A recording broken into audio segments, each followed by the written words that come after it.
রশ্মিকা মন্দনা ভাই কি ফিল্ম করছেনই ভাবো ভাই, প্রত্যেকটা ফিল্মে তাকেই দেখতে পাওয়া যাচ্ছে ভাই। অক্ষয় কুমারকেও ফেল মেরে দিবে, এত মুভি করছে।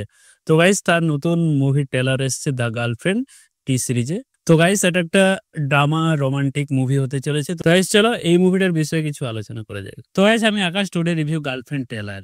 তো গাইস এই গার্লফ্রেন্ড ট্রেলারে রশ্মিকা মন্দনাকে দেখতে পাওয়া যাচ্ছে বিভিন্ন সিচুয়েশনে, যেখানে ভাই সে অনেক সময় খুশিতেও আছে, আবার অনেক সময় দুঃখে, আবার অনেক সময় মানে বিরক্তিকর দুঃখে। ব্যাপারটা বুঝতে পারছো তো? তো গাইস আমরা যদি রিয়েল প্রেমের কথা বলি বা প্রেমের কাহিনীগুলো যাই আছে বা রিয়েল প্রেমের কথাটাই ধরে নাও, যখন তারা প্রত্যেকটা স্টেপে যাবে নতুন করে একটা ইন্ট্রোডিউস, তাদের দেখাশোনা এবং তাদের পরে ধীরে ধীরে প্রেমটা জমে গেল এবং তারপর কিছু প্রবলেমের কারণে ব্রেকআপ হয়ে গেল, এরকম যে ধীরে ধীরে একটা স্টেপ এবং ব্রেকআপের ফলে যে তাদের মধ্যে একটা দুঃখ বা টান এবং পরে যে একটা বিরক্তিকর ফিল যে তোমাকে আমাকে ভাল লাগছে না ভাই, তোমার আহ, তুমি আমার জন্য ঠিক না, আমার এইসব প্রত্যেকটা সিচুয়েশন প্রেমের মধ্যে যেগুলো ঘটে থাকে ভাই, প্রত্যেকটা জিনিস আমরা হয়তো দেখতে পাবো এই দা গার্লফ্রেন্ড মুভিতে, যতটা মনে হয় ট্রেলার দেখে। কি বলছো গাইস? এবং এখানে দেখা যাচ্ছে ভাই হিরো হিরোইনের বাবাকে ভাই ডাইরেক্ট গালি দিচ্ছে এবং এক চড়ও লাগিয়ে দিয়েছে।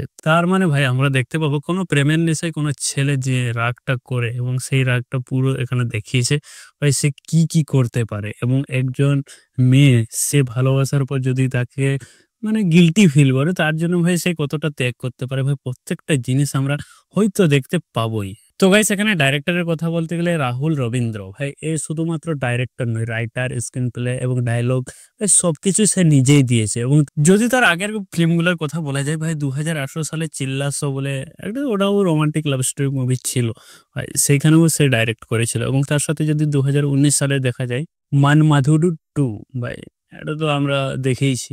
তো ভাই সেই সব মুভিগুলা ইনি ডাইরেক্ট করেছেন, তার মানে বুঝে নাও মুভিটা কেমন হতে পারে বা একটু আন্দাজ তো করা যেতেই পারে। এবং এখানে লিড অ্যাক্টর হিসেবে রশ্মিকা মন্দানাই আছে, যেখানে ভাই রশ্মিকা মন্দানাকে আমরা এখন প্রত্যেকটা ফিল্মেই দেখছি। এই জাস্ট কিছুদিন আগেই থামাতে দেখলাম, এবং তার আগে ভাই প্রত্যেকটা মুভিতে ভাই রশ্মিকা মন্দানা রশ্মিকা মন্দানা ভাই চারিদিকে সে, সত্যি কিন্তু। এবং আমরা এখানে দীক্ষিত শেট্টিকেও দেখতে পাচ্ছি লিড অ্যাক্টর হিসেবে, যেখানে তাদের দুজনের মধ্যে রশ্মিকা মন্দানা এবং দীক্ষিত শেট্টি দুজনের মানে রোমান্টিক লাভ স্টোরি দেখতে পাবো। যেখানে দীক্ষিত শেট্টি ভাই সে পুরাতন একটা অ্যাক্টর, যার যদি আগের মুভিগুলোর কথা বলা যায়, দ্য রোজ ভিলা, এটা একটা হরর থ্রিলার মুভি ছিল ভাই, সেখানে সে নিজে হিরো ছিলেন। এবং তারপরে যদি বলা যায় ব্লিঙ্ক, এটা সাইফাই থ্রিলার মুভি করেছিলেন। এবং সব থেকে ইম্পর্টেন্ট হচ্ছে দশেরা, যেখানে ভাই নানি ছিল, সেখানে কিন্তু সাইড অ্যাক্টরও ছিলেন তিনি। এবং এইভাবে যদি দীক্ষিত শেট্টির যদি রোমান্টিক কোনো মুভির কথা বলা যায়, তাহলে ভাই ওটা একমাত্র ডিআই হবে, 2020 সালে সে করেছিল।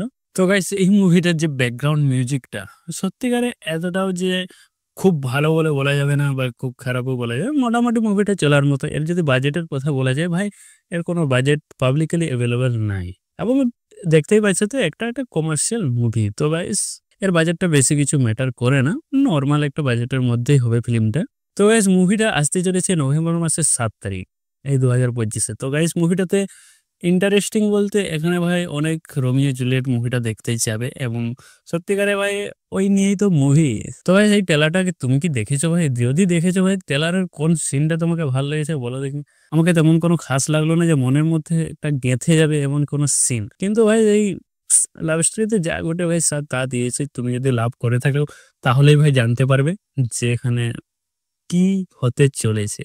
তো চলো আজকের রিভিউটা আমার কেমন লেগেছে, যদি ভালো লেগে ভাই লাইক শেয়ার সাবস্ক্রাইব যা হয়, কিছুই তো করছো না, আরে করে দাও। তো চলো, বাই বাই।